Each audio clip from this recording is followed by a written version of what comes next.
Cuando la piedra esté cansada, la tercera piedra, en su momento, en su hora, el ser le indicará y el maestro la disolverá para construir una cuarta piedra.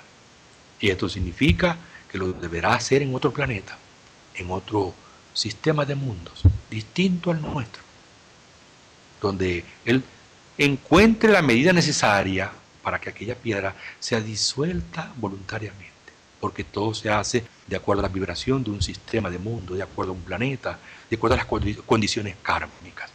Así pues que hablando del futuro del maestro Samael, tenemos que decir que el maestro Samael acompañará a este pueblo a través de un éxodo a los inicios de la Edad de Oro. Estará presente en esas primeras etapas de la Edad de Oro y en cualquier momento el maestro, después haber cumplido su misión y seguramente haber pasado el testigo a Sachariel, el siguiente regente de la nueva raza, el maestro Samael dará el gran salto. ¿Qué significa dar el gran salto? Que el maestro que haya sacado a su divino daimón de la novena esfera lo habrá liberado en la montaña de la ascensión, y esto ya lo ha hecho el maestro Samael en este momento. El maestro es un ascendido en este momento. Entonces el maestro con su Lucifer, y todos me entienden, dará el gran salto e irá a vivir en otro planeta que sea de acuerdo a las necesidades de su propio proceso que está viviendo en este momento. Así pues que tenemos Samael todavía, como se diría, abiertamente para rato, pero de nosotros depende que continuemos haciendo este trabajo, que nosotros fermente la levadura y que comprendamos que esto es serio, que es verdad, que es real, que hay que trabajar con la seguridad de que el comandante sigue comandando desde los mundos internos y no lo que podamos creer, que el maestro se marchó y abandonó su obra. Pensar así es propio de ignorante o de inconsciencia de nuestra parte. Así pues que para mí es una magnífica oportunidad poder hablar de un tema como esto. Esto me permite entonces ahora hablar un poquito más, por el tiempo que tenemos todavía, de los procesos iniciáticos. Cuánto es importante que el estudiante comprenda que la gnosis es un proceso iniciático. Más que un grupo de amigos que se reúnen para meditar o para hacer ejercicios o para estudiar esoterismo, los grupos gnósticos tienen como objetivo el proceso iniciático. El proceso iniciático se va cumpliendo con el estudiante, en el nivel que sea y en las condiciones que sea, si nosotros damos valor, importancia a la castidad científica, ya sea esto entre matrimonios o casados o solteros y solteras. Porque también el soltero o la soltera tiene que sublimar sus energías, transformarlas, transmutarlas y defenderse con la castidad. Obviamente castos son solamente los ángeles. La castidad bien entendida es un valor muy profundo. Pero cuando hablo de castidad me refiero a saber apreciar la semilla, la simiente, saberla aprovechar inteligentemente, porque la base del camino iniciático está allí. Si tú no la sabes aprovechar, no podrás entrar en la primera etapa del camino iniciático, que es la prueba del guardián del umbral. La lucha contra el hermano terrible, el príncipe de este mundo, el ego. La prueba del guardián del umbral que se puede representar de tantas formas. Y que yo ahora, por ejemplo, diría que la prueba del guardián del umbral se te puede representar una noche en un sueño, cuando te encuentras con aquel viejo amigo que te enseñó un vicio, que te enseñó el camino de la degeneración. Y aunque tú ya hayas roto con aquella amistad o aquella relación, el guardián del umbral, la suma de todos tus defectos psicológicos, puede asumir perfectamente el personaje. Y se puede presentar aquel personaje, aquel amigo o aquella amiga, que te invita al licor, que te invita al vicio, a la fornicación, al adulterio, a la degeneración, al robo, al crimen. Y tú te sientes tentado y tienes que vencer a ese amigo, que no es más que el reflejo de tu yo, escondido en esa forma aparente de un amigo. Y quien esto lo supera, porque físicamente lo ha comprendido y lucha por superarlo, obviamente ya comienza a dar pasos. Pero en cambio, aquel que cae de nuevo en tentaciones en la experiencia onírica y no supera la prueba, entonces pues se aplaza su prueba una vez, 2 veces, 3 veces, y si después de un periodo de prueba con el guardián del umbral la persona no da la nota que tiene que dar, buscará alguna justificación para retirarse del movimiento gnóstico. Se apartará de estos estudios y culpará a otros y dirá que lo habían engañado, que la enseñanza no era verdadera, que era falsa. Jamás dirá qué fue lo que pasó y probablemente ni se dé cuenta porque se habrá retirado. Lo que no sabe es que es uno más que no superó la prueba del guardián del umbral. En la Sierra Nevada, los estudios gnósticos comenzaban con esta prueba y por lo tanto sigue siendo igual, aunque nos encontremos en plena ciudad, en plena capital, asistiendo a las reuniones gnósticas. Nosotros estamos luchando contra el guardián del umbral, que él pondrá todos los impedimentos y todos los obstáculos para que nosotros no podamos sentarnos allí a oír aquella conferencia. Nosotros tenemos que vencer al guardián del umbral, que se presentará en la forma moderna. No tengo dinero, se me dañó el automóvil, llegó una visita a mi casa y esta noche no podré ir a la reunión. Habrán miles de justificaciones y todas serán muy buenas para asistir irregularmente a aquel grupo, a no ser sincero con nosotros mismos, a tener la enseñanza como un hobby, y así uno puede conseguir que fermente la levadura. Así pues que se requiere la constancia, la disciplina y el trabajo, no solamente personal y en casa, sino también en relación con el grupo, porque el grupo es un escenario maravilloso. Cada uno de sus estudiantes forma parte de algo tuyo. No es por casualidad que te reúnes con ellos. Ellos son un reflejo de tu propio interior. Ellos son la posibilidad de tu camino iniciático. Lo que ellos aprenden o lo que no han aprendido te sirve a ti. Y lo que tú has aprendido y no has aprendido y lo compartes con ellos, sirve a ellos. Los grupos sirven porque es la relación de nuestro ser con las distintas partes del ser. Y esto yo lo he entendido no solamente a nivel de estudiante, a nivel del misionero. El misionero no puede seguir el camino de autorización solo. Necesita ser parte de una comunidad. Porque esta comunidad se convierte en el espejo donde él se puede ver. Así que es necesario formar parte de un grupo, meterse bajo la égida de una organización gnóstica, debajo de una bandera, y saber que allí la ayuda llega. Porque como dice el Evangelio, donde 2 o 3 estén reunidos en mi nombre, y estoy en medio de ellos. Porque el ser es un compartir, el ser es cooperación. Y si uno le molesta la cooperación y le molesta la convivencia, pues no puede seguir un camino. Por eso pues sirven los grupos y no perder contacto con los estudiantes, con las personas que aspiran a estos estudios, o tratar de vivir esto en la propia convivencia familiar. Saberlo vivir inteligentemente, aprovechar el gimnasio, como decimos aquí en Italia, la palestra, donde se ejercitan los músculos de la psicología, de la conciencia y del espíritu, para poder caminar por el sendero iniciático. Es importante que el estudiante se sienta parte del camino iniciático. Es importante que se dé cuenta de esto. Ya basta que el estudiante se siente a la puerta de la tienda, de su casa, para ver pasar a los triunfadores. Para decir, mira, ya va otro triunfador. Mira este lo que ha hecho. Mira este lo que ha sacrificado. ¡Qué maravilloso! Siempre nosotros maravillándonos de lo que los demás hacen. Y no metiendo toda la carne al asador, no jugando nosotros el todo por el todo. Entonces ya basta de pasar delante de la puerta de casa a los triunfadores. También ha llegado la hora en que nosotros nos demos cuenta que es una magnífica oportunidad y que esta, como decimos a los estudiantes en Roma, no se repite tan fácilmente. Porque si nos vamos a esperar que venga de nuevo la nueva raza, la Koradi, el Kali Yuga, y que se presente como Avatara, el regente de aquella raza, Sachariel, ¿cuántas encarnaciones tenemos que pasar?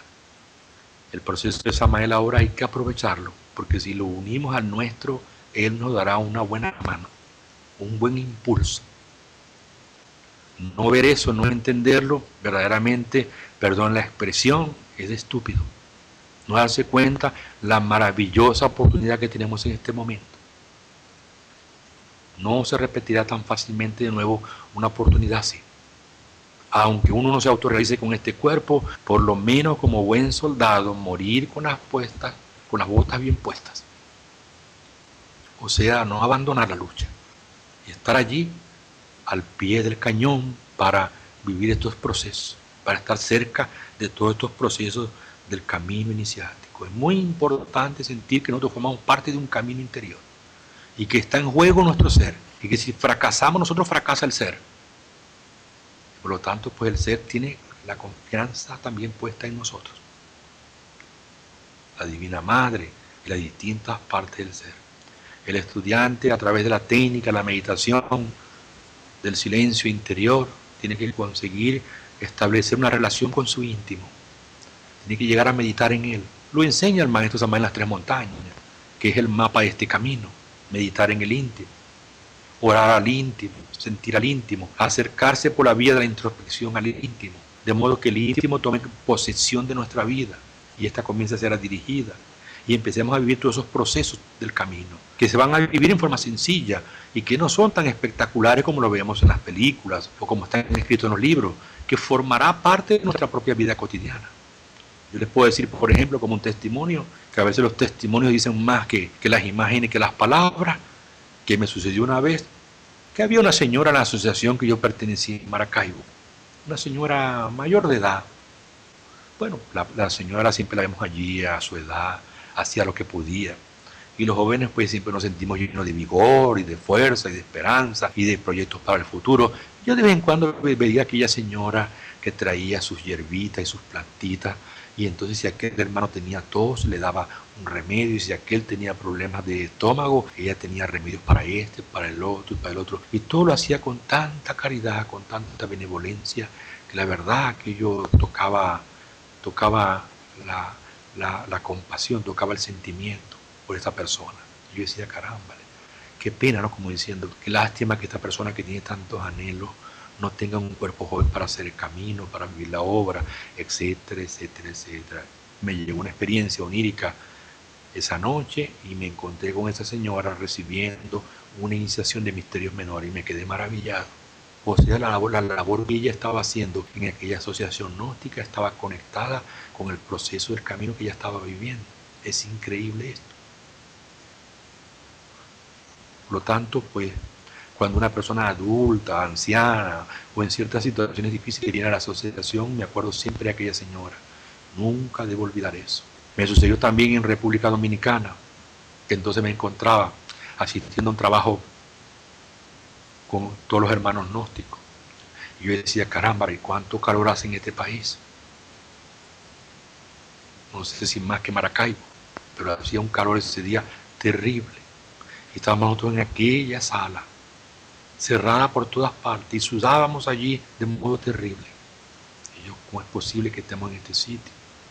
No tenemos una ventana, claro, hay todo que cerrarlo para que las personas de fuera del externo no se den cuenta de nuestras meditaciones, nuestras prácticas, porque no lo entenderían.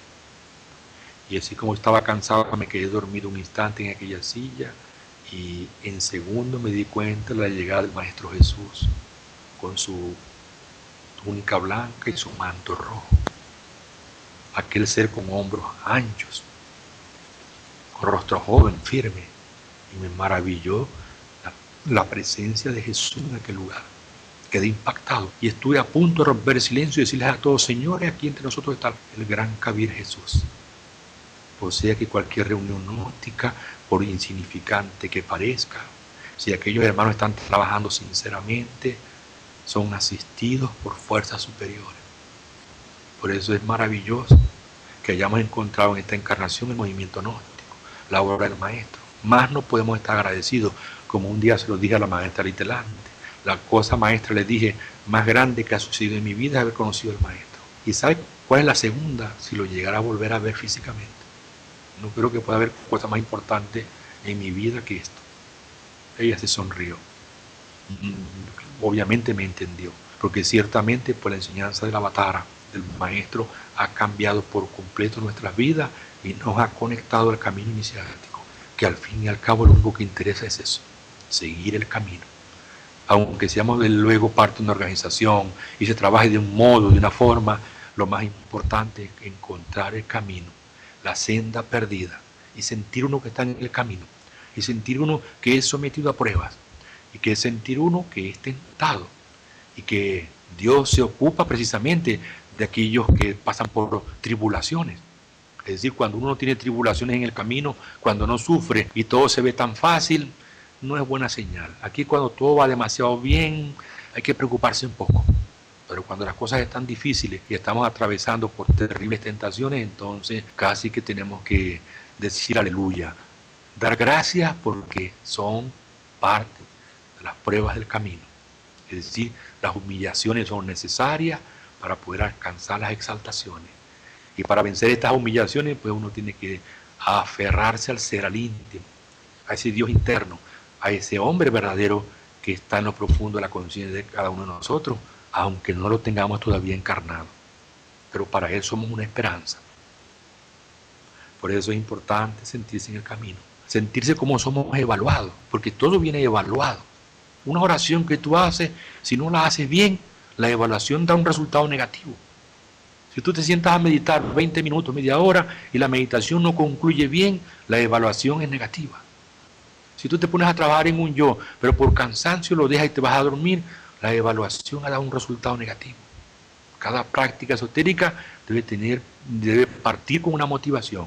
Debemos hacer esfuerzos por dar la mejor nota a esa práctica, porque ella en los mundos internos se convertirá en un poema, se convertirá en un cuadro, en una pintura, se convertirá en una comprensión que los maestros evalúan y que esto nos permite ir caminando.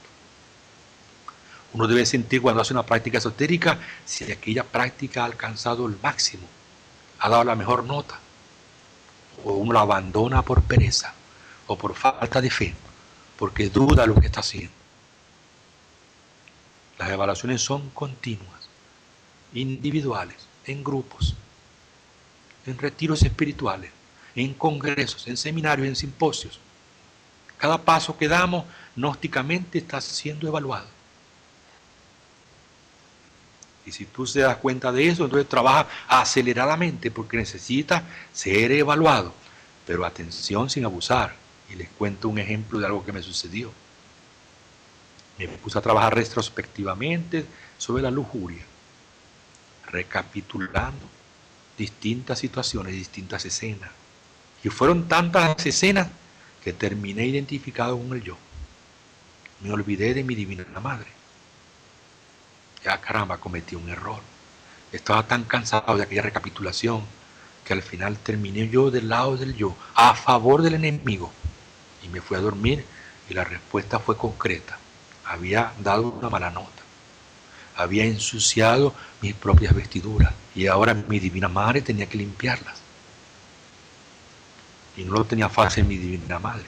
O sea que uno puede, recapitulando defectos, estudiando un yo, en retrospección, cometer el error de no usar la conciencia, de no usar el recuerdo del ser, de no acordarse de la virtud correspondiente. Y termina uno identificado. En vez de la conciencia tocar al yo, aquí sucedió al revés. El yo tocó la conciencia y la conciencia quedó atrapada en la propia retrospección. Qué curioso cómo cometemos errores tan serios, tan graves en este camino.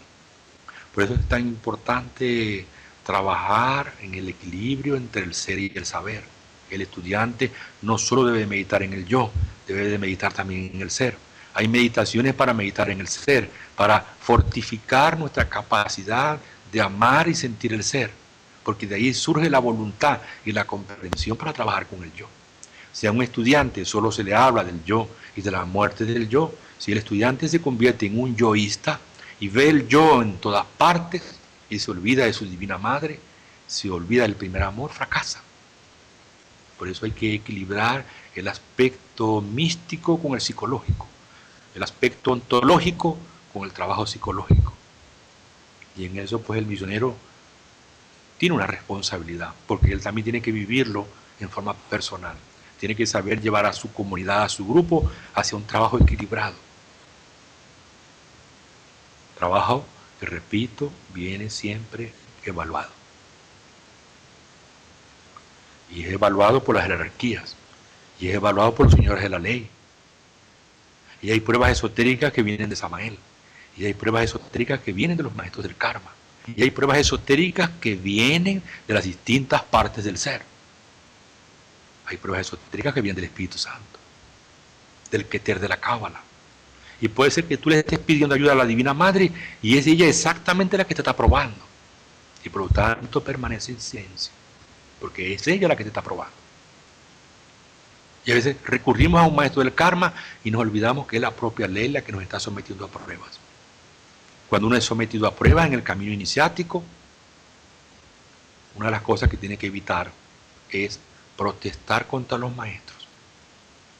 Sí, puedes protestar, pero no protestes contra los maestros, porque entonces se agrava la prueba, se complica.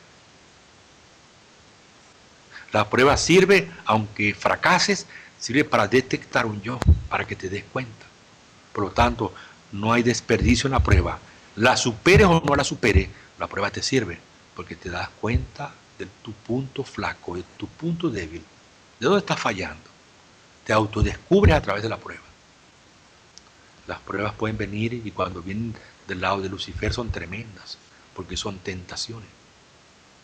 Y comienzan en la parte onírica con el personaje que se introduce en nuestra habitación. Y se puede introducir en forma de niño, en forma de mujer, en forma de elegante caballero.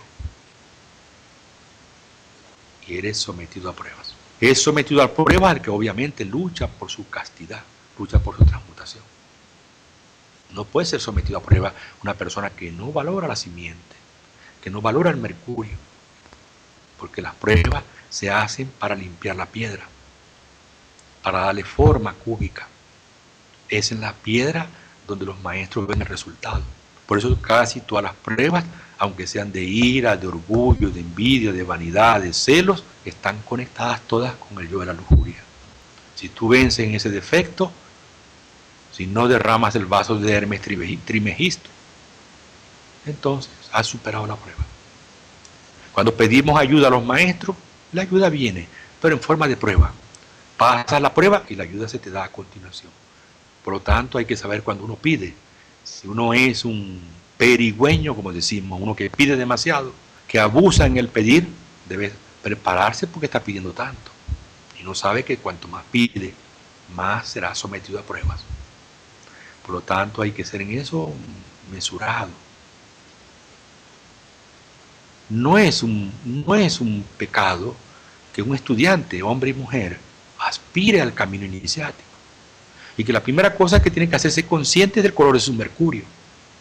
Y que durante las prácticas alquímicas, en las meditaciones, debe pedir por que le muestren el color de su mercurio. No es simplemente ambición. Y aunque existiera ambición, tenemos que comenzar por algún sitio a recorrer el camino iniciático.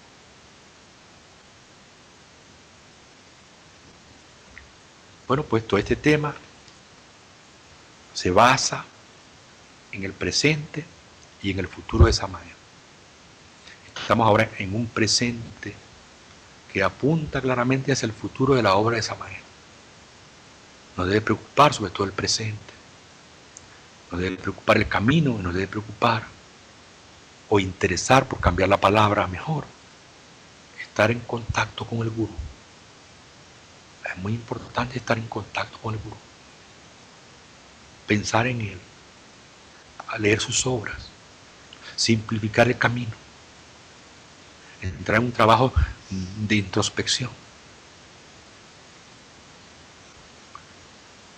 y estar consciente de lo que sucede fuera del cuerpo, o por lo menos recordar nuestras experiencias oníricas. Al despertar cada mañana, no movernos tan rápidamente en la cama, ni pasarnos la mano por la cabeza, como nos han enseñado nuestros abuelos, nuestros padres, porque borramos, cancelamos toda la información recibida en el mundo astral. Las noches no solamente son para dormir, son también para practicar. Es sobre todo durante la noche que nosotros nos podemos dar cuenta de lo que está sucediendo en nuestro propio proceso. Y recordar que el proceso no es para sentirse importante, el proceso es el proceso del ser. Es Él el que en realidad hace el camino. Es Él el que hace la obra. Y nos permite lo que podamos ver. Ver. No nos deja ver todo, nos deja ver aquello que nos puede servir. Y nosotros tenemos que ser humildes para aceptar que es así, para evitar la vanidad y otras cosas como consecuencia de la revelación. Por lo tanto, pues, ahora vamos concluyendo. Yo digo que el maestro Samael está más cerca de lo que nosotros nos podamos imaginar, que está allá a la vuelta, está cerca muchas veces de tu habitación. Desde los mundos internos los maestros pueden estar instantáneamente en cualquier sitio. Y puedes ver en tu cuerpo astral todo lo que estás haciendo, lo que no estás haciendo. Quien se pone a trabajar seriamente en un grupo sobre el yo, ese grupo progresa. Y ese grupo es asistido. Y ese grupo es evaluado. Así pues que todos tenemos la oportunidad, indistintamente de la edad, la cultura, sexo, soltero o casado, todos tenemos la magnífica oportunidad de sentirnos parte del camino esotérico. Y así asumiremos una responsabilidad. Porque mientras el estudiante no asume esta responsabilidad, continuará a jugar con la enseñanza. No se da cuenta.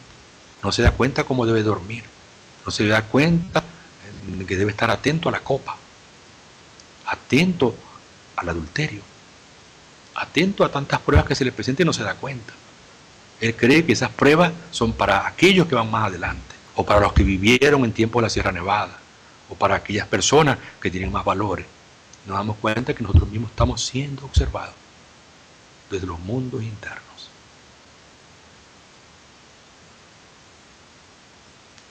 Bien, yo creo que he podido desarrollar el tema con toda tranquilidad. Yo agradezco mucho esto, haber podido hablar así de esta manera.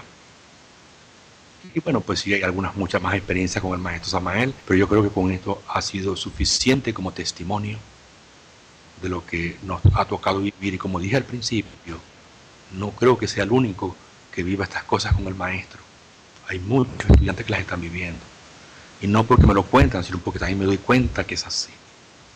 Por lo tanto, todas esas personas que nos han estado escuchando saben que es así y que yo en esta conferencia he roto una lanza, he roto con el silencio de muchas cosas que a veces no se deben de decir, pero que también es verdad que a veces uno callando se hace cómplice y muchas veces callando da la impresión de que en el movimiento gnóstico no está pasando nada y que todos estamos perdiendo el tiempo y que lo más importante es difundir el mensaje.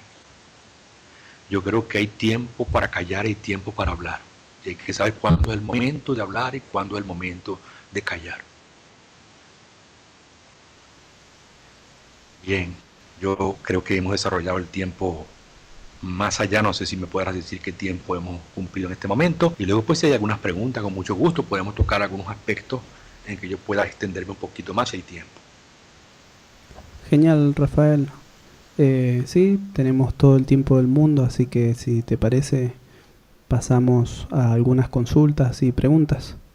Bueno, seleccionen bien allí todo eso que pueda servir a muchos, ¿no? Porque hay algunas preguntas a veces que son tan personales que casi se podrían quedar como anotadas y después las podemos recibir y contestar. Pero hay preguntas que se siente que serían de un gran beneficio colectivo para todos los estudiantes. Perfecto. Bueno, en primer lugar pregunta un joven del equipo Coray que está en Canadá, Miguel, y la primera pregunta está en relación al proceso del maestro Samael y dice: ¿el maestro ha realizado internamente la tercera montaña? Obviamente un maestro como Samael, ya con momia y con todo, y con la sacerdotisa, como él mismo lo dijo en el seno de cierta parte de la familia, cuando estuviera en Europa pues estaba preparado. Él mismo contó aquella famosa experiencia que todos los misioneros conocemos, donde el maestro entra en aquel salón y cuando se encuentra de frente a aquella dama, la reconoce y ella le reconoce a él. Ella es una dama resurrecto y sabe que con ella tendrá que hacer la tercera montaña, que es el trabajo número 10, 11 y 12 de Hércules, entrando en profundidad de materia. Entonces es lógico pensar que el maestro Samael no tendría que esperar ni 10, ni 15, ni 20 años, ni 30 años para hacer este trabajo, porque sobre todo en el proceso crístico, el proceso no se puede parar, no se puede detener. Cae en el peligro del retroceso. Por lo tanto, un maestro que llega a esas alturas de la resurrección continúa trabajando, y yo podría decir en este momento que el maestro es un ascendido. Pero me pueden creer o no me pueden creer, eso ya de cada uno. El maestro ha completado todo su trabajo. Además han pasado ya muchos años, como si ya él todo su trabajo lo hizo en 30 años, desde que se encarnó y resucitó aquel 27 de diciembre del 77, bastante tiempo ha pasado, como para que el maestro haya terminado sus últimos procesos del camino en la tercera montaña de la ascensión. Eso es una opinión de Rafaela que habla en este momento. Pero yo le digo que sí. Luego, claro, está la revelación. Cada uno tendrá eso que recibirlo por revelación interna. El mismo maestro Samael se lo haga ver si lo que se está diciendo aquí es falso o es verdadero.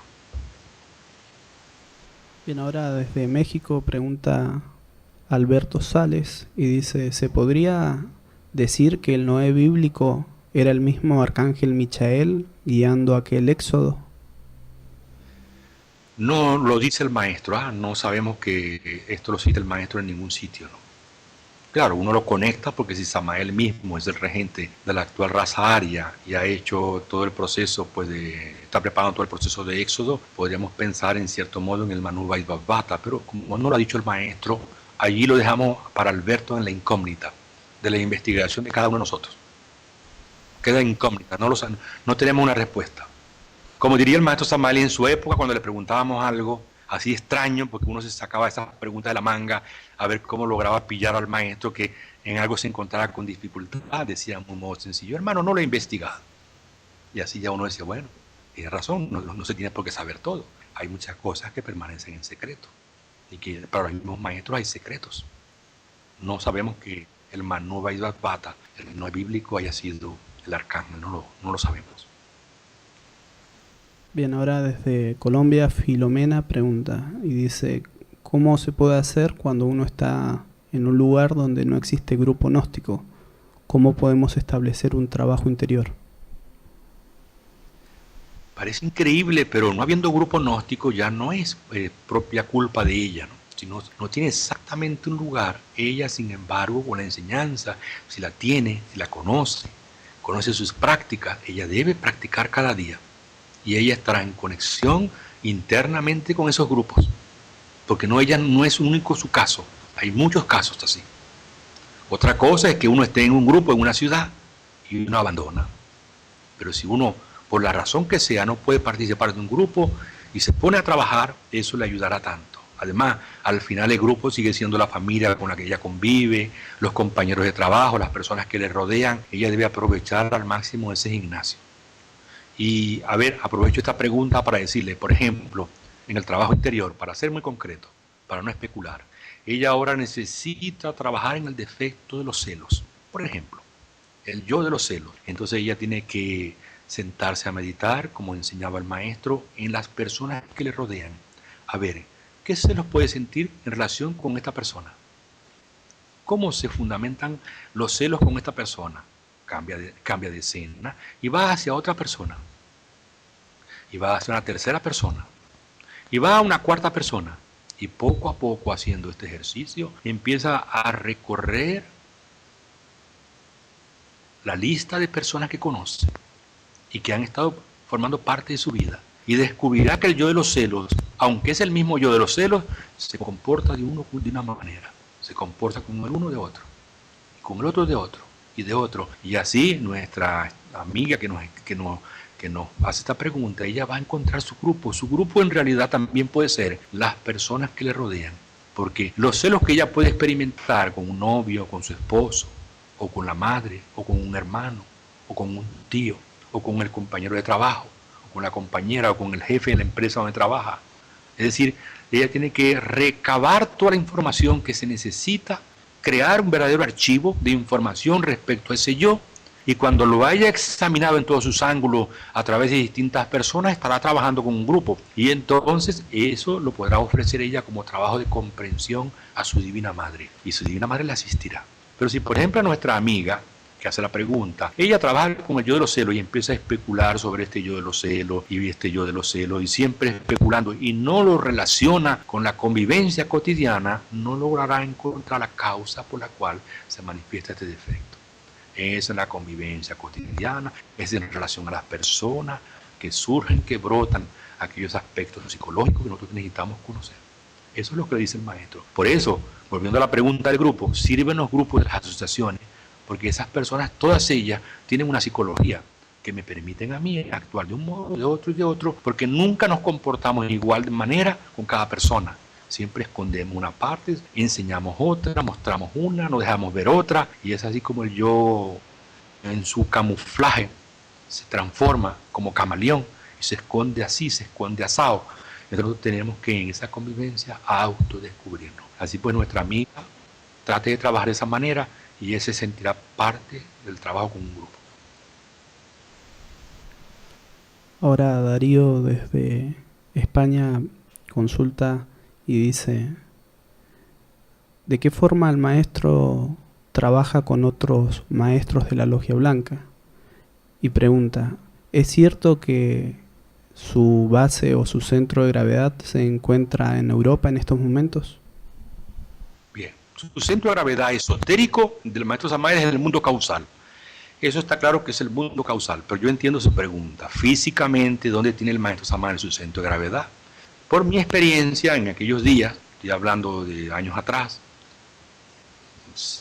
seguramente 8 años, un poco más, yo sentí que el maestro, su centro de gravedad estaba en Europa.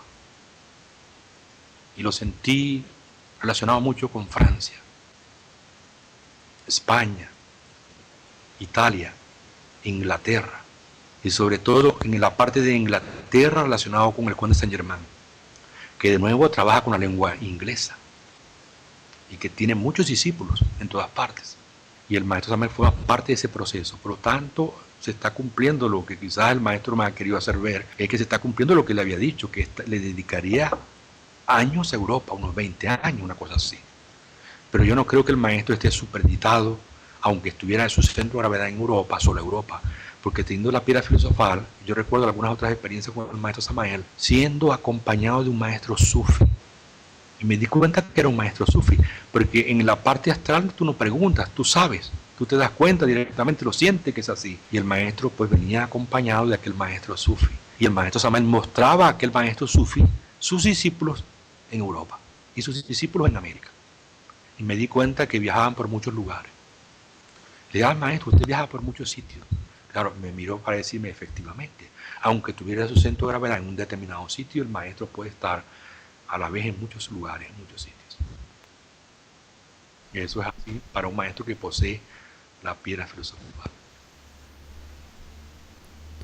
Bien, Rafael, ahora nuevamente vuelve a consultar desde Canadá Miguel y dice, ¿el maestro Samael utiliza la momia egipcia esporádicamente o está definitivamente encarnado en ella? Está definitivamente encarnado en ella, pero cuando nosotros nos encontramos con el maestro Samael en los mundos internos, en sueños, experiencias oníricas o salidas en cuerpo astral, nosotros proyectamos sobre él la imagen del que hemos visto en fotografía, del que estuvo en México y lo vemos así. Somos nosotros en realidad que todavía tenemos la conciencia subjetiva, lo vemos de esa manera. Al menos que el maestro haga algún trabajo y se nos muestre con la momia para que nos demos cuenta que la tiene. Pero él está trabajando con su momia. Ahora su momia en él es su cuerpo más activo. Además es un cuerpo realmente idóneo, preparado para ello, que le permite presentarse a esa edad joven de 35 años o a cualquier otra edad. El maestro se puede presentar ahora con el dominio que tiene de la plástica de cualquier forma y de cualquier manera. Bien, ahora desde México realizan una consulta anónima y preguntan si es cierto aquel viejo rumor que recorrió México en los años del maestro, que se decía que Samael tenía un alma gemela en Perú. Sí, el maestro Samael tenía una alma gemela en Perú. De eso, con el maestro Samael, en compañía de algunos pocos misioneros, tuvimos la oportunidad de escuchar estas conversaciones del maestro sobre su don de ubicuidad. Para que entendamos bien esto, un maestro como Samael, que es regente de un planeta, como lo son los otros cosmocratores, tiene el grado llamado Dhyani Bodhisattva. O sea, Samael, el hombre físico, el hombre que existió en México, el Bodhisattva, en realidad se le debería llamar Dhyani Bodhisattva. Un Dhyani Bodhisattva es un hijo de un dios, es un hijo de un cosmocrator. Y un cosmocrator, decía el maestro, tiene la particularidad que no solamente se puede expresar en un solo cuerpo físico, en un planeta, sino que se puede expresar con diferentes cuerpos físicos, que es lo que se ha venido a llamar alma gemela. Y que en este caso, pues el maestro Samael se decía, o lo dijo el mismo maestro Samael, de tener un hermano en Perú, siendo este hermano un profesor de una universidad importante del Perú. Alguna vez el maestro Samael cambiaba de cuerpo físico con él, o sea, el hermano peruano tomaba el cuerpo físico del maestro en México, y el maestro Samael así podía cumplir con aquel cuerpo peruano de su hermano algunas misiones en aquel país. Pero las últimas veces su hermano protestó con él porque su cuerpo lo veía muy cansado, muy agotado, y entonces a partir de ese momento no se realizó ese intercambio de cuerpos. El maestro Samael dice que no solamente él tenía un hermano en Perú que pertenece a la misma mónada, sino que tenía también un hermano en el Tíbet y tenía un hermano en otros lugares.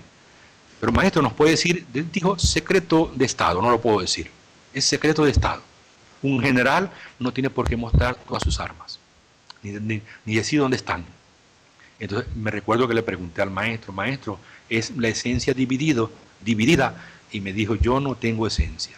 ¿Quién te dijo que yo tengo esencia? Yo comprendí, quería decirme el maestro, que él tenía alma y que la alma suya tiene ese don de ubicuidad que es característico de los Dhyani Bodhisattva, como él. Se pueden manifestar en diferentes cuerpos físicos. Entonces alguna vez hice la siguiente experimentación. Padre mío, Señor mío, fuera del cuerpo físico, transpórtame al templo, al planeta Marte. Me sitúo en el planeta Marte y llego a aquel lugar y encuentro calles, avenidas, ciudades, construcciones, y me maravillo. Yo que pensaba que el planeta Marte estaba desierto, vacío. Y digo yo, pero si hay vida en Marte. Y entonces las personas que estaban a mi alrededor me miraron, y me miraron como un gran ignorante.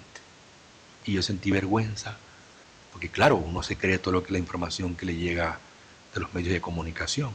Entonces para que pasase desapercibida mi ignorancia, para disfrazarla, dije, y hay vida en todo el sistema solar. Claro, ya yo había dicho que no había vida en el planeta Marte. Lo curioso es que me encontré entre aquellos habitantes a un Samael. O sea, el mismo que conocí en México estaba también en el planeta Marte. Comprendí que el lobo Samael también tiene su contraparte física en el planeta Marte. Por lo tanto, es una familia un poco larga.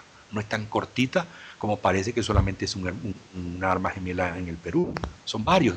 Y decía el maestro Samael, si ustedes van en cuerpo astral a la Orden Sagrada del Tíbet y entran a la segunda planta, y entran por el pasillo, y entran a mano izquierda, y entran a un salón, allí me podrán encontrar completamente integrado. Allí está el hermano peruano, ahí está el hermano tibetano, ahí están todos ellos reunidos en uno solo.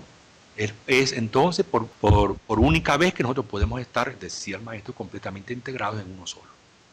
Misterio, dice el misterio de la mónada, que se puede permitir ese tipo de cosas. Y bueno, después de esto se desprendieron una cantidad de preguntas respecto a que si él se autorrealizaba y aquellos no se habían autorrealizado, que cómo quedaba eso, etcétera, etcétera, etcétera. Pero, Mariana, esto sería otra hora. Si nos metemos por allí, eso sería otra hora, porque hay mucho misterio en el proceso del maestro Samael.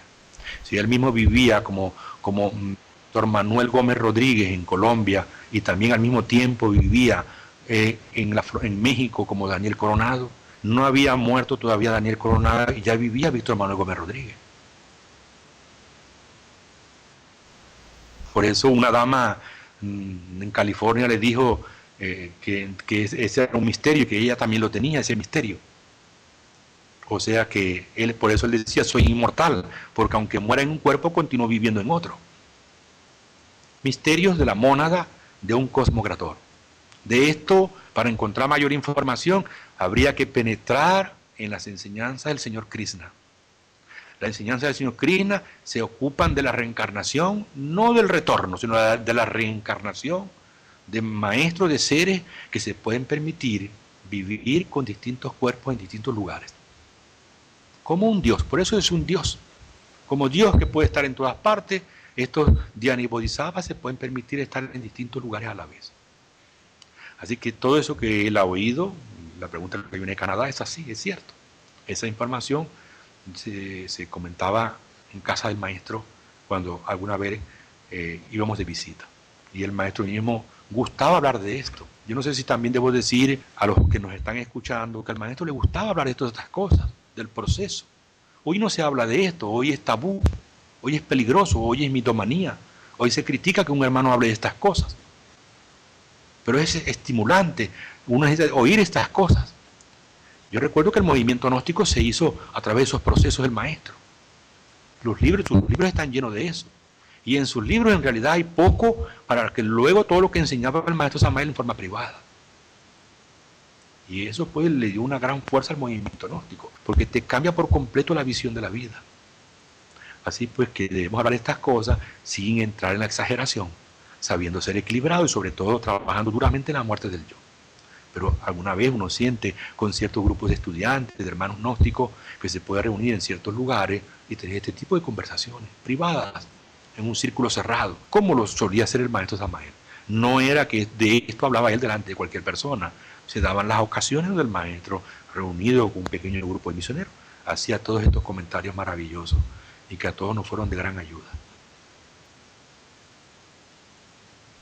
Bien, ahora desde México pregunta José Vicente y dice: Rafael, ¿qué nos puedes decir de aquellos que se anuncian en internet y dicen que son la encarnación de Samael? Sí, esto lo hemos oído y lo hemos vivido directamente en Sudamérica. No quiero señalar el país para no, como decía el maestro Samael, decir el milagro, pero no el santo. Eso decía el maestro. Sí, nosotros hemos encontrado esto y la verdad es que hemos sentido un poco de pena porque detrás de todo esto hay una gran ignorancia. Personas que dicen pues que ya la voz les está cambiando, que mira, observa cómo yo hablo, ya me parezco a Samael. Es que no te das cuenta que yo soy Samael. Como si Samael pues pudiera tomar cualquier cuerpo de cualquier persona y poseerlo, ¿no? O porque ya nació en un determinado lugar, en una familia común. No se dan cuenta de la importancia del cuerpo de la momia del maestro, que es un cuerpo solar, un cuerpo preparado para ello. Y no un Samael que aparece ahora y que de él mismo dice, no, yo la gran obra no la terminé toda, y como dejé una parte inconclusa, ahora voy a terminar la parte que falta. Y entonces pues ahí notamos una gran ignorancia. El peligro de lo que se llaman visiones y sueños, que el maestro Samael lo explica en el matrimonio perfecto, que uno puede interpretar ciertas visiones y ciertos sueños de modo completamente equivocado. Y que el peligro de todo esto, también explicado en el libro Endocrinología y Quimiología, es que el estudiante que pasa por esa experiencia y que él está convencido de ser Samael, le falta cultura esotérica. No solamente hay que tener visiones, hay que tener también cultura esotérica. Hay que leer la obra, hay que estudiarla. Hay que darse cuenta de lo que es un cuerpo momificado. Hay que saber lo que son las momias vivas y las momias muertas. En el antiguo Egipto, la primera etapa, la primera generación de egipcios cultivaron el arte de momias vivas. Y que las momias muertas no tienen nada que ver con las momias vivas. Es otra historia. Y que Samael pues conservó su momia viva. Y que esa momia está preparada para ello. Que no tiene sentido ahora que aparezca por ahí alguien diciendo que yo soy Samael y que sin embargo pues nos damos cuenta que al árbol se conoce por sus frutos, que es equivocado, que no es verdad, que Samael no es así. Yo me encontré cara a cara con una persona como esta y entonces me di cuenta enseguida que era un fraude. Ya lo sabía desde el principio, Pero por si las dudas, pues casi como un secuestro me llevaron al encuentro con esta persona para darme una gran sorpresa. Y la sorpresa era que ahí estaba delante de mí quien decía ser Samael. Y bueno, yo conocí al maestro Samael. Mientras no tenga una revelación interna, para mí sigue siendo fulano de tal. Si no hay una revelación interna, lo siento, yo no puedo aceptar, aunque ahora mismo caminara sobre las aguas y volara y atravesara muros, yo no puedo, yo necesito la revelación. Podemos perfectamente ser engañados. Así pues que me retiré respetuosamente de aquel lugar y la persona se quedó desilusionada porque la persona está convencida de ser Samael. Pero lo curioso es que hay varios Samaeles. Y claro, pues la mente a todo esto le encuentra explicación. Y todo esto crea confusión. Pero detrás de todo esto hay, repito, una gran ignorancia sobre el cuerpo de doctrina gnóstico. Hay que estudiar mejor la obra del maestro. Uno se da cuenta cuando habla con estas personas, o por los discursos y por lo que escriben, que no tiene nada que ver con la cultura esotérica tan majestuosa y tan tremenda que tenía el maestro Samael y que tiene. Es difícil escribir como escribió el maestro, con ese poder de síntesis que tiene, y esa capacidad de hilar todas las culturas en una sola. Te encuentras con estas personas y en el lenguaje te das cuenta que no tiene nada que ver con aquello. Es una sombra, una caricatura de aquello, pero me da pena por esas personas que crean eso. Me da pena porque en realidad se autoengañan. En fin, eso es lo que le puedo contestar a nuestro amigo José Vicente, allí en México. Pregunta nuevamente Alberto Sales y dice si se podría saber si el conde de Saint Germain está haciendo su labor dentro del movimiento gnóstico. En realidad no tiene por qué hacerla dentro del movimiento gnóstico, la está haciendo. No tiene por qué afiliarse al movimiento gnóstico. En realidad los maestros no se afilian a nada. Somos nosotros los que necesitamos formar parte de un ejército. Pero la pregunta sería mejor así. ¿Coopera con el movimiento gnóstico? Sí, sin duda. Eso es así. Alguna vez le pregunté al maestro Samael qué pensaba la logia blanca del movimiento gnóstico. Que por cierto, es la única pregunta que yo hice y aparece en el libro la respuesta que dio un lama. Es la única pregunta que yo recuerdo que le hice al maestro en aquella famosa entrevista maravillosa de tantas preguntas que se le hicieron al maestro y que aparecen en este libro y que clarifican tantas cosas. Yo recuerdo que la única pregunta que le hice, y siempre lo he dicho, maestro, ¿qué opina la logia blanca del movimiento gnóstico? Y el maestro me dijo así, un proyecto que puede triunfar o que puede fracasar. Un proyecto, me dijo. Como diciendo, no somos la gran cosa. Porque el maestro, cuando uno se sentía la gran cosa, él te hacía ver que te bajaras de esa nube, que no te sintieras orgulloso de eso. Aunque luego ha dicho el maestro Samael que el movimiento gnóstico es un desiderato cósmico, es una decisión de la logia blanca desde los mundos superiores. Por eso el Avatara creó el movimiento gnóstico y él lo lleva adelante. Yo creo que esas palabras todas las conocemos, que el maestro Samael cumple con esa función de crear un movimiento gnóstico y está explicado en uno de sus libros como Las Tres Montañas. La misión de crear un ejército de salvación mundial, que pues en cierto modo pues es el movimiento gnóstico. Pero por otro lado, pues el maestro, así como para quitarle tanta importancia al tema del movimiento gnóstico, me dice un proyecto que puede triunfar o fracasar, un proyecto. Claro, así yo me di cuenta que tenemos que nosotros no confiarnos tanto. Pero volviendo a la pregunta de Alberto, que sí es interesante, claro, el movimiento gnóstico tiene la ayuda del Conde Saint Germain. El movimiento gnóstico ayuda, el Conde Saint Germain ayuda al movimiento gnóstico, pero lo ayudan muchos otros maestros. Recordemos que el Conde Saint Germain es un maestro del rayo de la política. Es el maestro que dirige la política mundial. Así porque está conectado con la política. Y que hay muchos personajes dentro del movimiento gnóstico que han conocido en otras existencias al Conde Saint Germain. Y el Conde Saint Germain lo sabe, que están formando parte de las filas del movimiento gnóstico. Yo recuerdo una experiencia, y aprovecho para contar sobre el Conde Saint Germain, una experiencia muy interesante. Que entonces no se presentó como el Conde Saint Germain, una experiencia, sino se presentó como William Shakespeare, el inglés, el escritor. Y entonces, caramba, me quedé impresionado. ¿Qué tiene que ver yo encontrar a William Shakespeare en los mundos internos en un templo? Hasta que me encontré con el librito de Tony Maldonado, los 10 años de mi vida con Samael, con el maestro, y allí encontré la explicación que solamente da el maestro Samael en ese libro, que el conde Saint Germain es el mismo William Shakespeare. Eso me maravilló, me sorprendió, porque los maestros cambian de nombre, y como dice Cagliostro, según la misión que debo cumplir, uso un nombre, y después cuando debe cumplir otra misión, cambia de nombre, y mantienen un nombre secreto profundo, que aunque para nosotros Samael es el nombre secreto interno, no recordemos que ese nombre es un nombre hebreo, y que siendo el Señor de la fuerza, en lo profundo, en lo profundo, en lo profundo, en el lenguaje sagrado de los mundos superiores, habrá un nombre que nosotros no sabremos pronunciar de quién es Samael. Así pues que el conde Saint Germain, con otras encarnaciones, ha cumplido misiones maravillosas en Europa. Y la misión, si esto le puede interesar a Alberto, la misión de conde Saint Germain a través de la Gnosis está conectada a todo el proceso político que en el futuro, no muy lejano, tendrá que vivir América Latina. Como siempre, él va a dirigir esos procesos, como dirigió los procesos de Norteamérica. Es decir, en lo que se refiere a la política, él es el responsable.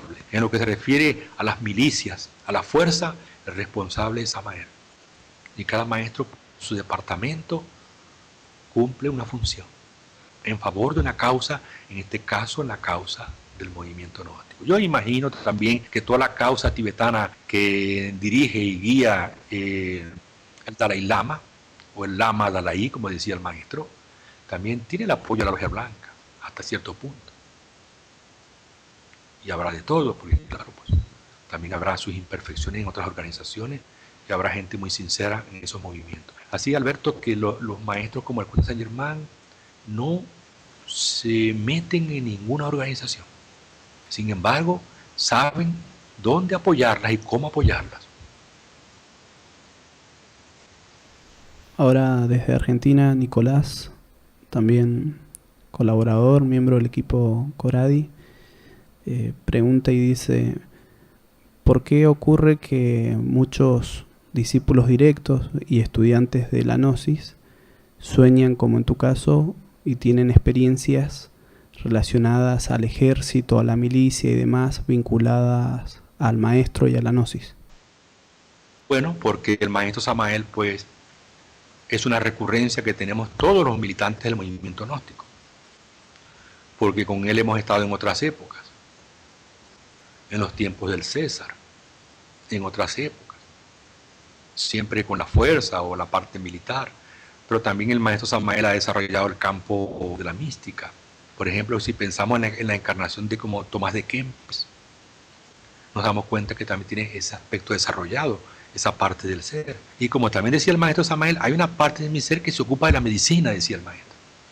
Y por eso uno puede invocar al maestro Samael para prácticas de medicina, porque ha desarrollado también un aspecto de la medicina, como lo demuestra su libro Medicina Oculta, Rosaínia, y otras obras, ¿no?, donde toca el tema de la medicina como endocrinología y criminología.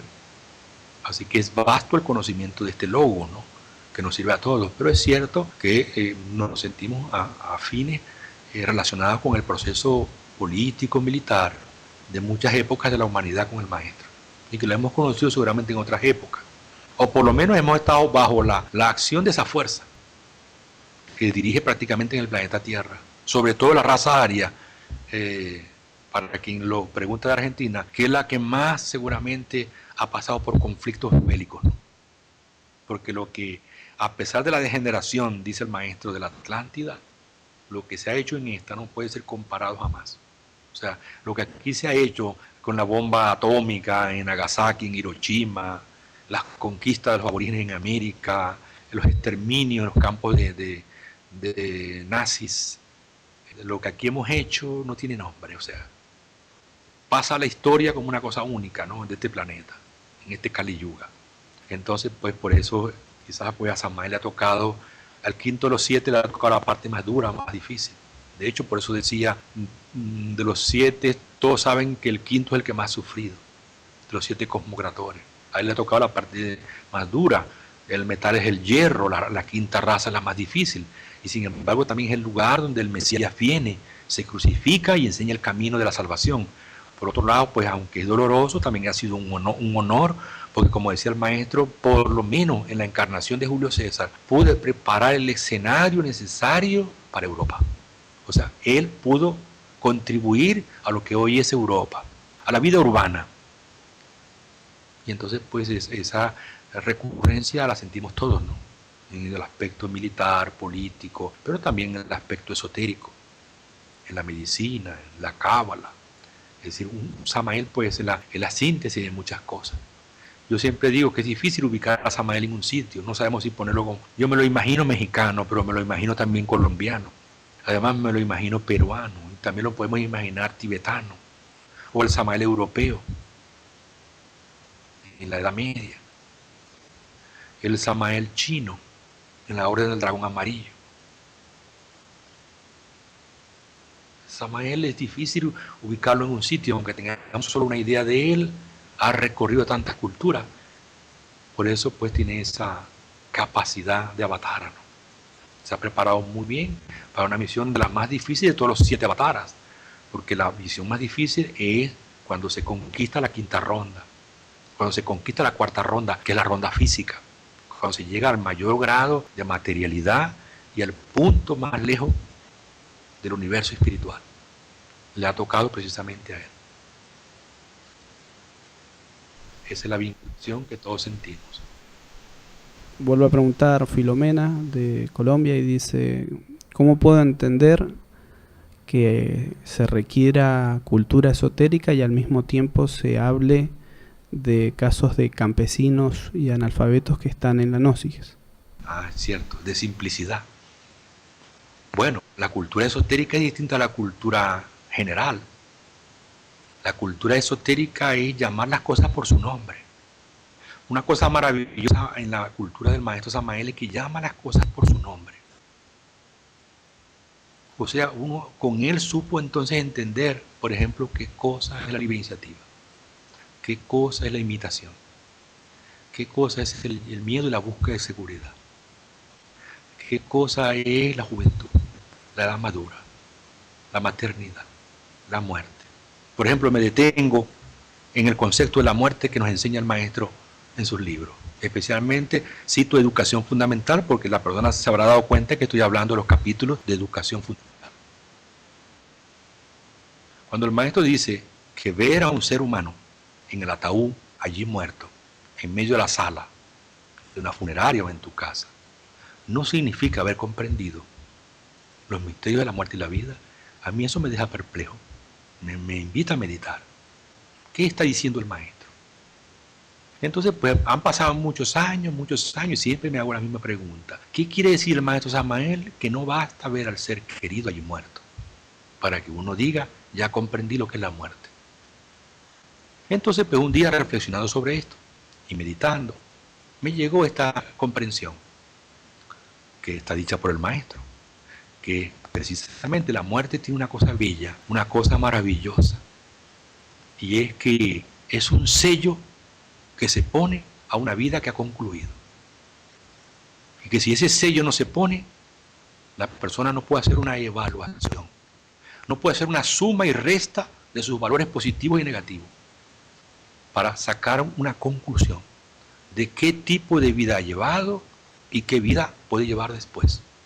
O sea que la muerte en realidad es un sello final y el comienzo de una nueva etapa. Necesario pasar por la muerte de algo, porque de esta manera tú te enteras, comprendes cuál es tu situación en el presente.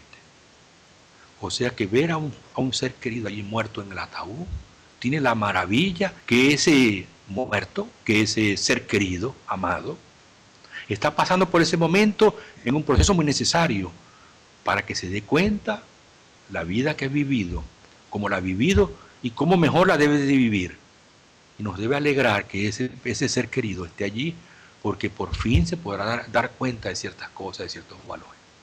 O sea que la muerte tiene su belleza y su necesidad. Como cuando eliminas un yo, cuando pones un sello de muerte a un aspecto psicológico, es porque tú has sacado unas conclusiones y porque puedes dar un paso a un nuevo nivel. Si no llega la muerte, no llega el examen, no llega la evaluación. Entonces, yo lo que estoy diciendo, ¿no? Que el maestro Samael tiene la maravilla de que cuando escribe, no escribe por escribir. No es simplemente cultura intelectual, es cultura esotérica. Cultura esotérica es que él llama las cosas por su nombre. Él llama, por ejemplo, define lo que es esencia y lo que es alma. Define lo que es un hombre y un humanoide, lo que es un hombre y un superhombre. Define lo que es una creación falsa y lo que es una verdadera creación. Llama las cosas por su nombre. Define lo que es pasión y lo que es amor. Y eso a nosotros nos sirve de mucho. Por lo tanto, no se necesita ir a una gran universidad, porque eso no se aprende en una universidad. Ni se aprende leyendo muchos libros. Si tú tomas una sola obra de Samael como educación fundamental y se la enseña a un campesino y le hablas de los conceptos que allí aparecen y le explica lo que es la muerte y le explica lo que es el libre albedrío y le explica lo que es la maternidad y le explica lo que es la juventud y el proceso de la vida, el alma humana, todo lo que él explica en esos libros, yo me maravillo de ese libro porque es pura cultura esotérica, o sea, una cultura basada en un contacto con la conciencia. Así que no es suficiente que yo me lea de pasta a pasta el libro de educación fundamental y me lo aprenda de memoria. No me sirve de mucho. Yo puedo repetir hasta el cansancio todo lo que ahí está escrito, de memoria, sin darme cuenta de lo que estoy diciendo. A eso yo me refería de que a veces es necesario tener cierta cultura esotérica para poder discernir, distinguir de lo verdadero y de lo falso. El maestro hacía mucho hincapié en esto de lo verdadero y lo falso. Dice el maestro, no es bueno ser falso, porque es como una moneda falsa. Dice, hermano, es que es como ser una moneda falsa. ¿Y sabe lo que es una moneda falsa? Una moneda que no vale nada. Entonces es importante no tener una mente falsa, un sentimiento falso, una acción falsa, una vida falsa. Y a mí me maravillaba como el maestro Samael acentúa las cosas con su nombre y las llama como se tienen que llamar. Y cuando uno lee otros autores, no encuentra lo mismo. Encuentra confusión entre la personalidad, entre lo que es la esencia, entre lo que es el ego, entre lo que es la mente. Hay una gran confusión en la psicología sobre eso. Y uno tiene que hacer un gran esfuerzo por explicar en las primeras cámaras a gente intelectual, a gente culta, como lo llamaría el maestro Samael, que puede parecer muy duro, a ignorantes ilustrados, que tienen confusión sobre eso. Y que nosotros en el maestro hemos encontrado la claridad pristina de lo que son las cosas verdaderamente en la vida íntima de un ser humano. Y eso quizás lo que yo más aprecio del maestro Samael es que en una frase, con ella puedes meditar y escribir un libro. Y una cosa muy interesante del maestro Samael cuando le conocimos es que como escribe, hablaba. Es decir, no rebusca, o sea, no se adorna, no reescribe y vuelve a reescribir de nuevo, sino que como lo decía, así se quedaba. Era exacto en la expresión, matemático en la investigación. Y obviamente cuando se equivocaba lo decía, esto no es así, es un error, porque todo lo había investigado en los mundos internos. Pues ese equilibrio entre su cultura espiritual y su cultura esotérica era maravilloso. Yo creo que esto es lo que más nos ayuda en los estudios gnósticos. Que nosotros podemos hablar con nuestros amigos, familiares, sobre ciertos conceptos que para ellos son de gran confusión. Porque la cultura de hoy es de gran confusión. Hoy no distingue a nadie entre lo que es amor y lo que es pasión. Y se piensa que amor es, por ejemplo, que dos personas vayan a hacer el acto sexual. Y haciendo el acto sexual ya se aman. Y nosotros hemos aprendido en la enseñanza gnóstica que no es verdad. Que tú puedes desear a una persona y sin embargo no la amas. A eso me refería. Yo no sé si a nuestra amiga allí en Colombia esto le puede aclarar un poco a lo que me refiero, cultura esotérica. Bien, Rafael, vamos entonces a pasar a las últimas dos consultas, si te parece.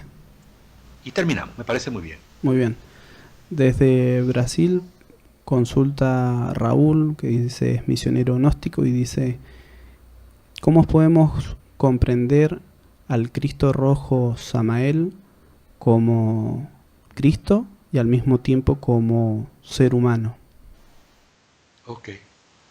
Bueno, pues estas facetas de la vida del maestro Samael se han analizado muchas veces, ¿no? El hombre, el padre de familia, el maestro, el Cristo. Yo creo que cada cosa en su nivel, ¿no? Y el maestro de esos niveles, pues los, los sabía manejar inteligentemente. O sea, no es que cuando tú llegabas a tu casa, él era el avatar de la nueva era de Acuario, el Kalki, Maitreya, Buda, etcétera, etcétera. Todas esas cosas estaban en su sitio cuando uno hablaba con el maestro. Todo tenía su momento.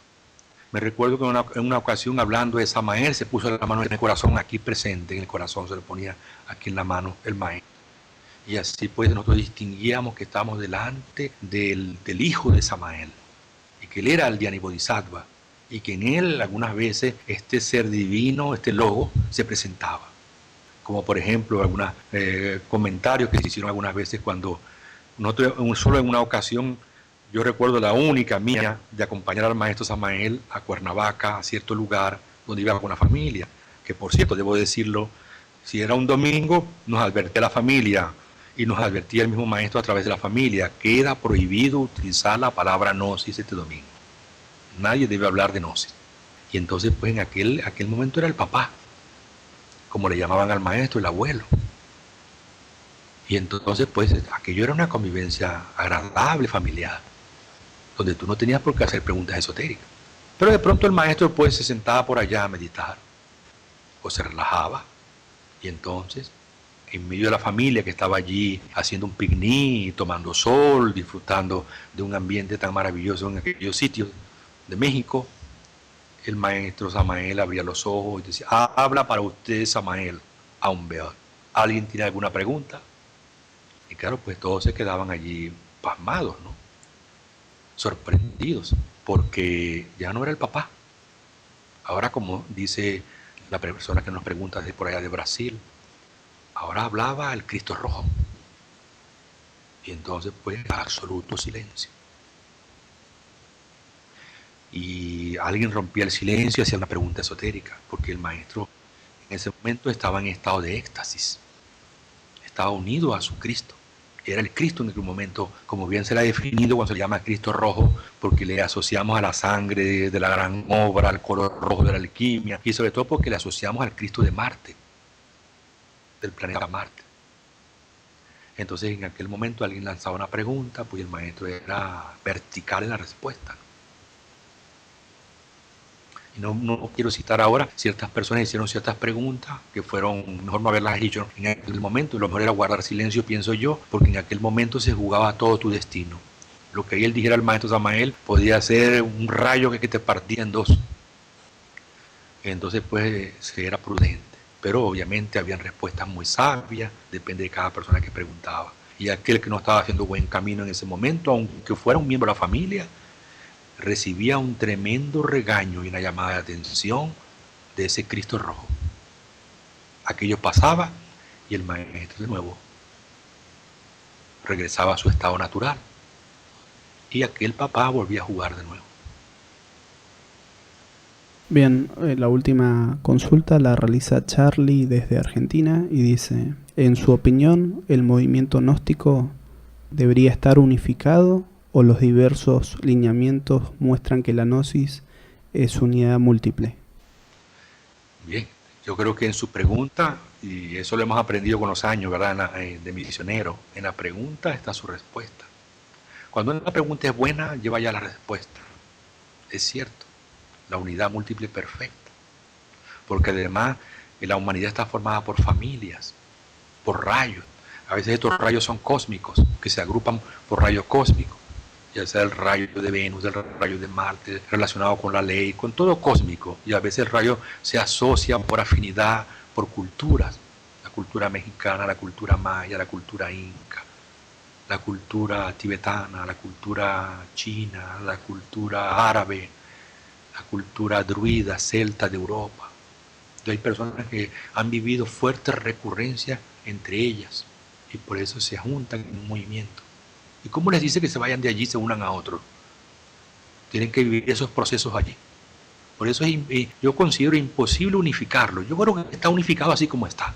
Pero poner a la cabeza a alguien, si no es el maestro Samael, sería bien difícil que alguien pudiera conseguir esto. Tendría que el pueblo gnóstico haber trascendido tantos estados recurrentes y tanto karma como para lograr esa única sustancia. Y que yo espero que eso sea una cosa que se tiene que dar, sobre todo para todos aquellos que van caminando esotéricamente. Porque todo el que va caminando esotéricamente empieza a descubrir que tiene hermanos a su alrededor, en la institución en que se encuentra y en otras instituciones que también están caminando esotéricamente. Entonces la actitud cambia. Ya no hay una actitud de la personalidad de la institución, de la forma externa, sino hay una unión natural de pura esencia, de pura espiritualidad, de puro trabajo interior. Y eso es lo que le ha faltado a nuestro movimiento gnóstico internacional todavía. Le falta que nos volquemos todos hacia adentro al trabajo interior y entonces en forma natural, sin hacer ningún esfuerzo, eso se va dando. Yo creo que la radio, como estamos en este momento hablando, yo creo que está haciendo en cierto modo ese papel. En cierto modo, pues, a través de este micrófono, a través de esta emisora de radio conectada por internet, tenemos la posibilidad de comunicar todas estas cosas a tantos estudiantes que las están siguiendo y que les está sirviendo. Y que les hace pensar que efectivamente, al fin y al cabo, lo único que cuenta es el propio trabajo interior, la conexión con el ser. Y que es uniéndonos al ser, al propio Cristo íntimo, que podremos encontrar la unidad con el Logos. Porque es en el Logos donde todos tenemos que encontrar el punto de encuentro. No es por un nombre, no es por un poder o por una sigla, sino es por el propio trabajo interior, en el que encontraremos la unión con el Logos. Pero amplío esta respuesta, que va a ser la última, y quizás esto lo explica mejor todavía, porque me parece muy importante la pregunta. Amplío diciendo lo siguiente. Alguna vez al maestro Samael se le preguntó de las pirámides de Teotihuacán y de los sacerdotes que allí oficiaban. Y el maestro Samael dijo que en esos templos oficiaban samuráis, mayas, aztecas obviamente, chipchas, tibetanos, druidas. Es decir, que cada uno oficiaba con lo que oficiaba, con el sable, con la daga, con la espada, cada uno con el tridente, cada uno con lo que tenía que oficiar. Y que entonces, por eso todas las religiones son perlas preciosas, engarzadas en el hilo de oro que es la divinidad.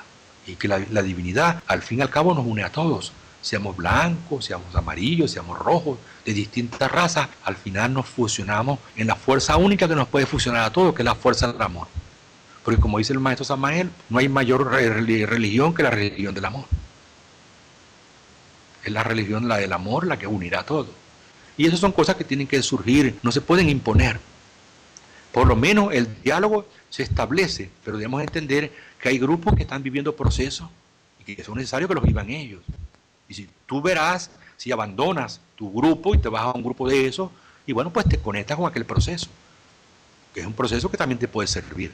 Cada uno está en el proceso kármico que le corresponde, y esto forma parte del proceso. Luego, cuando el ego haya sido reducido al mínimo, seguramente que en el pasaje de la edad de oro, que será de 2 siglos, porque decía el maestro, antes de comenzar la edad de oro, el pueblo gnóstico tendrá que vivir 2 siglos en un lugar secreto. Repito lo que ha dicho el maestro, y en esos 2 siglos hay que dedicarse por completo a la disolución del yo, porque nadie podrá entrar a la edad de oro con el yo. Repito de nuevo, muchas gracias por esta oportunidad, y nada, pues hasta una próxima que nos podamos encontrar en tan buenas condiciones como este momento. Muy bien, Rafael, aprovecho también la oportunidad para, en nombre de todos los oyentes que agradecen a través del chat y de todo el equipo Coray, darte infinitas gracias. Y como siempre, bueno, estamos a la plena disposición de la sociedad gnóstica y de tu persona y de todos los misioneros que tú nos recomiendes. Aprovechamos también para enviar un saludo a tu familia y bueno, esperamos pronto tener nueva comunicación. Muchas gracias. Paz inverencial. Gracias. Paz inverencial. Gracias a todos. Paz inverencial.